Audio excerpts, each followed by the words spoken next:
The toothpaste was floating. Not that it's the first time, by the way. I reached out, grabbed it midair, and squeezed a dollop onto my toothbrush. It was supposed to stick, except that I'm in a place where gravity is absolutely zero. The thing is, brushing your teeth in space is a game of precision. One wrong move, just one, and you'd be playing find the floaty paste all morning. And don't even get me started on the swallow or spit dilemma. At home, I mean on Earth, you spit into a sink after brushing. But up here, it's a little bit different. Don't get me wrong, it's not that you cannot spit, but spit into what? There's no sink. Just a paper towel and the hope that NASA's engineers accounted for human awkwardness. This is life on the International Space Station. But let's rewind a bit. I woke up, or at least I think I did, in space. The day doesn't begin with the sun rising because we see 16 sunrises and sunsets every 24 hours. If you're the type who gets annoyed when your neighbor's porch light shines through your window at night, imagine trying to sleep while the sun pops up every 45 minutes.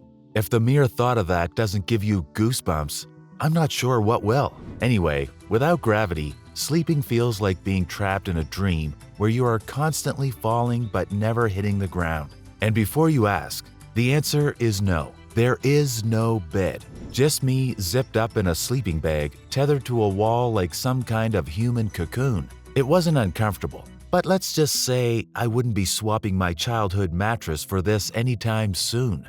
If you unzip the bag too quickly, you will immediately start drifting towards the ceiling. Not that it really mattered. Here, ceilings are just walls, and floors are just another wall.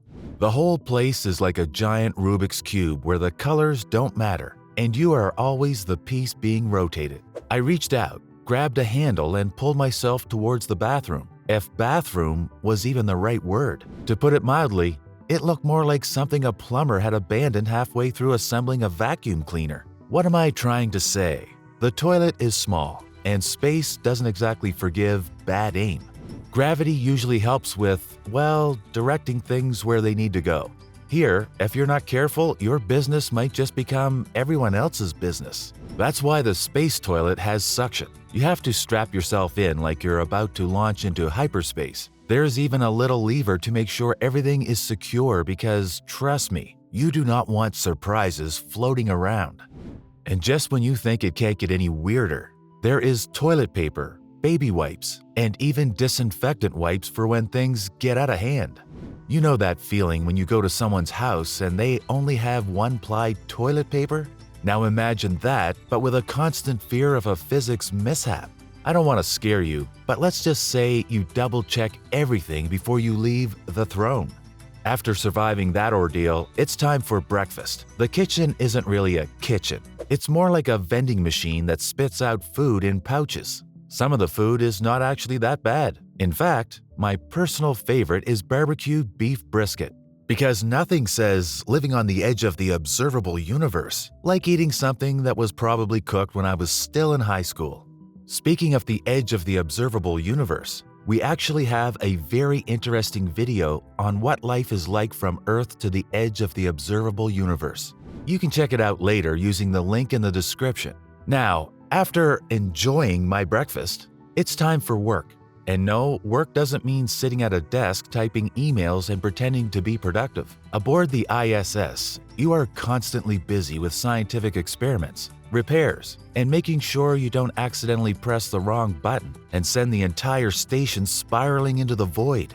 You don't get to call in sick, and you definitely don't get a day off. My first task is always checking the oxygen levels, because breathing is kind of very important here. Unlike Earth, where we take air for granted, up here every single breath depends on machines working properly. As a matter of fact, there was this one time I had to do a spacewalk. Now, stepping outside in space is not like stepping outside for a morning jog. It's more like strapping yourself into a metal suit, opening the airlock, and praying you don't let go of the station and drift into the abyss forever. I was very scared, to say the least. At that moment, I realized that even in a place where there is no up or down, Murphy's Law can still apply. Anything that can go wrong will go wrong. I held my breath, figuratively. Of course, oxygen is precious. My heartbeat pounded so loudly in my ears that I could barely hear Mission Control checking in. "How's the view?" they asked. "Oh, you mean the breathtakingly beautiful and horrifyingly infinite void beneath me? It's great." After a few hours of pretending I was totally cool hanging above Earth with nothing but a tether keeping me from becoming an honorary moon, I made it back inside. I was exhausted but still had a workout to do. By the way, did I mention that astronauts have to work out every single day to keep their muscles from turning into spaghetti noodles? I think I just did. The thing is, because there is no gravity, our body doesn't work as hard to move, and our bones start thinking they don't need to be strong anymore. To put it simply, if we don't exercise regularly up here, our muscles will forget how to work when we get back to Earth. Have you ever seen a newborn giraffe try to stand? That is what would happen to us if we skipped gym day. So we have a treadmill with bungee cords to keep us from floating away, a bike where the seat and handlebars are optional, and weightlifting, except the weights are just resistance bands because, gravity isn't a thing here. As night approaches, if you can even call it night, when the sun rises and sets 16 times a day up here, I float back to my tiny sleep pod. Before zip-tying myself in, I take a moment to look at Earth. It's the most breathtaking thing you can imagine, a glowing blue jewel, so small yet so full of life. And you know the craziest feeling? Everything I've ever known, every person, every memory, is down there. I wonder what my friends back home are doing. Probably something crazy like walking without holding onto walls or using a bathroom that didn't require an instruction manual. But honestly, as weird, wild, and toothpaste-defying as it is, I wouldn't trade this experience for anything. And why would I? I'm seeing the universe in a way most people never will. As I finally zip-tie myself in and let the hum of the station lull me into something that vaguely resembles sleep, I can't help but reflect on just how surreal this life is. Up here, everything feels different. Time, space, even the simple act of brushing your teeth. Yet, despite the strangeness, it all makes perfect sense in its own weird way. But then, that makes me wonder, what is reality anyway? Is it the world we see, touch, and move through effortlessly on Earth?